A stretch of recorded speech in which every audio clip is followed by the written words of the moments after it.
آیت نمبر 20 وَشَرَوْهُ بِثَمَنٍ بَخْسٍ دَرَاہِمَ مَعْدُودَةٍ، اور پھر انہوں نے یوسف علیہ السلام کو بہت کم قیمت میں بیچ دیا جو گنتی کے چند درہموں کی شکل میں تھی۔ آیت میں ثمن کا لفظ آ رہا ہے۔ عربی زبان میں کسی چیز کے دام کے لیے دو الفاظ آتے ہیں، قیمت اور ثمن۔ اگر تو کسی چیز کا دام جو ہے وہ اس کی قدر کے مطابق، اس کی مقام کے مطابق لگایا جائے تو پھر تو اس کو قیمت کہا جاتا ہے، لیکن اگر کسی چیز کی قدر نہ کی جائے اور اس کے مقام کے مطابق اس کا دام نہ لگایا جائے تو اس کو ثمن کہا جاتا ہے۔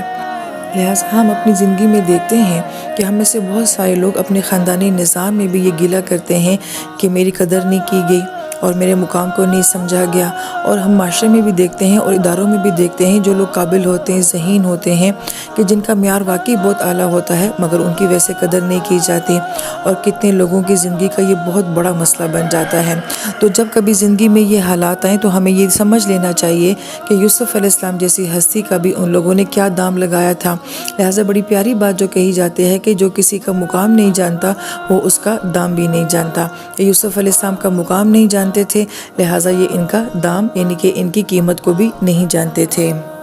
اور پھر آیت میں فرمایا گیا وَكَانُوا فِيهِ مِنَ الزَّاهِدِينَ، اور ان کو یوسف علیہ السلام سے کوئی دلچسپی نہیں تھی، یعنی کہ ان کو احساس ہی نہیں تھا کہ ان کے پاس کس قدر قیمتی نعمت جو ہے وہ آ چکی ہے۔ اور یہاں سے بھی ہم اپنی زندگی کو اس کو ریلیٹ کر کے دیکھیں کہ بعض اوقات ہمارے پاس بہت زیادہ قیمتی چیزیں ہوتی ہیں لیکن ہمیں ان کا ذرا بھی احساس نہیں ہوتا ہے۔ جب وہ چھن جاتی ہیں یا چلی جاتی ہیں پھر ہمیں احساس ہوتا ہے کہ ہمارے پاس کتنی قیمتی چیز تھی۔ مثلا ایمان دیکھ لیں، صحت دیکھ لیں، علم دیکھ لیں، اولاد دیکھ لیں، ماں باپ دیکھ لیں، اور بہت کچھ ہر انسان اپنی زندگی میں سوچے کہ بہت کچھ ایسا ہے جو قیمتی ہے اس کے پاس ہے مگر اس کو اس کی پرواہ ہی نہیں ہے، جیسے کہ ان قافلے والوں کو یوسف علیہ السلام کی کوئی پرواہ نہیں ہے۔